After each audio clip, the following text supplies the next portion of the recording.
Hi, I'm Claire and this is my June book haul, in which I bought way too many books. Earlier this month I went to Forbidden Planet for a signing with Marie Brennan and I bought Voyage of the Basilisk and In the Labyrinth of Drakes, which are books 3 and 4 in her Memoir of Lady Trent series. I've mentioned this series on the channel before, I absolutely love it. It's all about Isabella, Lady Trent, a world-renowned dragon naturalist, and she recounts her life in this memoir style, which I really enjoy.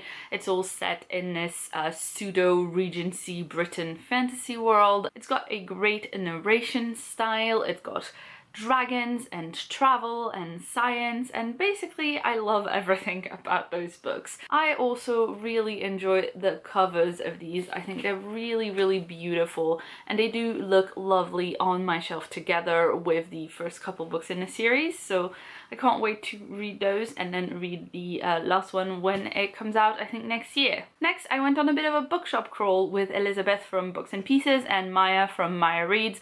Both of their channels are amazing and you should definitely check them out if you haven't before. I will put a link in the description box below. We went to 4 different bookstores around central London and I bought myself 5 new books, which isn't so bad when you consider the temptation that was around us, but on the other hand, it was a pretty bad day for my wallet. First, we went by Forbidden Planet and I picked up a few things that I had planned to buy that day. The first thing that I picked up was The Geek, Feminist Revolution by Cameron Hurley.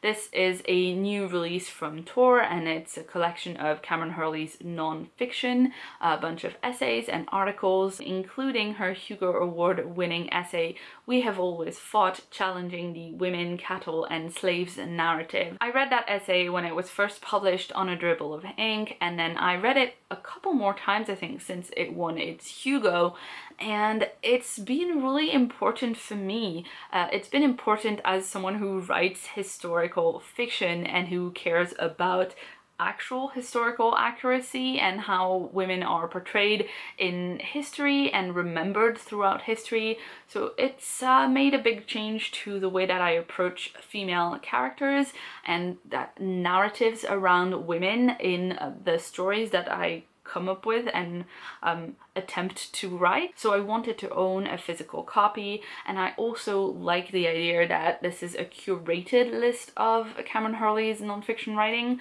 So it's not just a blog post or an article here or there on her website, which I do read from time to time, but it's actually a collection that goes from one piece to another in a logical fashion, and I think that's quite cool. We Have Always Fought is the last essay in the collection, so I'm definitely looking forward to reading this in the order that's been curated for me and kind of building towards this conclusion of an essay that both has been quite important for me, but also I've read it several times and I keep finding new things in it every time I reread it.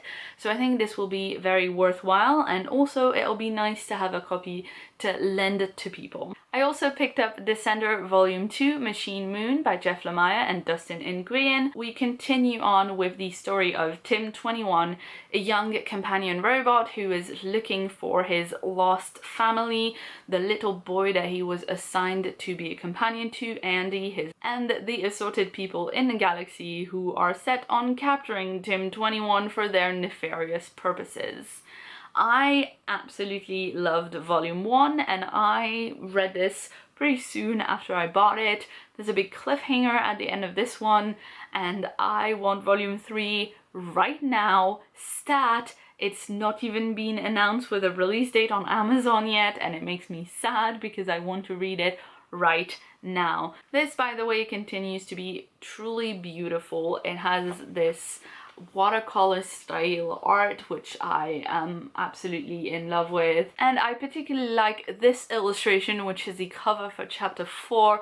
How gorgeous is that? This new character, by the way, is completely badass. I also picked up Giant Days Volume 2 by John Allison, Lissa Trayman. and Max Sarin. This one is a bit of a rare thing for me. It's not a science fiction or a fantasy title. This comic is set at university and it's more of a slice of life thing. We follow 3 girls who are friends and flatmates and their adventures around the campus with a family, friends, possible boyfriends, possible girlfriends, that kind of thing. I really love this. It's got really cute art style, which is really something that I enjoy, and it's also just really enjoyable and really fun, and it reminded me a lot of just that kind of age, being at university for the first time and how it felt. And so it's just something that I want to keep on reading because it makes me happy. Next, I picked up The City of Woven Streets by Emmy Eteranta, and this one I picked up mostly because Maija told me something super interesting about this author who is Finnish but lives in the UK. Apparently she writes her first draft in Finnish and then does an editing pass where she translates it into English and edits it at the same time, and then back into Finnish again with more edits, and back into English again with more edits, and it's being written like that in 2 languages as the edits are happening, and it seems like such a mind-blowing process. I'm bilingual and I write, and I could never do that. I just thought that it was such a cool process. I absolutely wanted to see what the result was going to be. I'm not gonna lie, I was also pretty intrigued by the cover and the title. In the back it says, Eliana, a young weaver in the House of Webs, knows she doesn't belong there. She's hiding a shameful birth defect that would, if anyone knew about it, land her in the House of the Tainted. That sounds ominous. And then a mysterious woman with her tongue cut off and Eliana's name tattooed on her skin shows up. And that sounds pretty intriguing. So that is The City of Woven Streets, and I can't wait to check that one out. I have a rather busy TBR, so I don't know when I'm going to be able to get to this one, but it is definitely intriguing. Finally, I've got a couple more comic books because clearly I cannot help myself.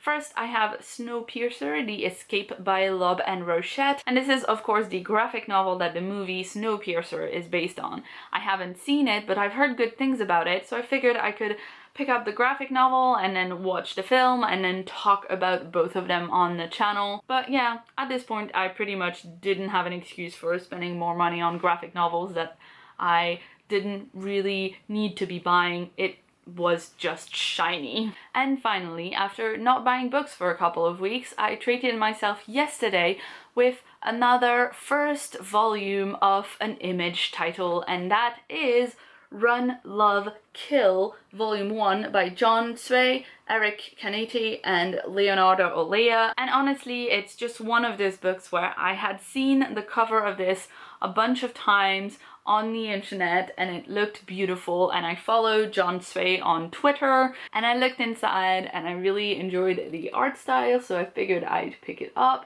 and just give it a go. So I have literally no idea what it's about, but I'm in for trying something new.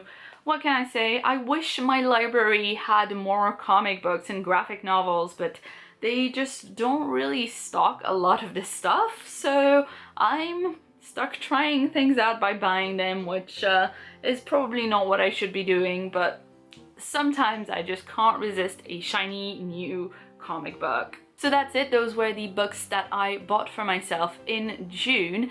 Let me know in the comments below if you've read any of them or if you have any thoughts about them. If you'd like to see more from me, you can check the sidebar right here for more videos. And if you haven't yet, please hit that subscribe button for new videos from me every week. I've been Claire, thanks so much for watching, and see you soon.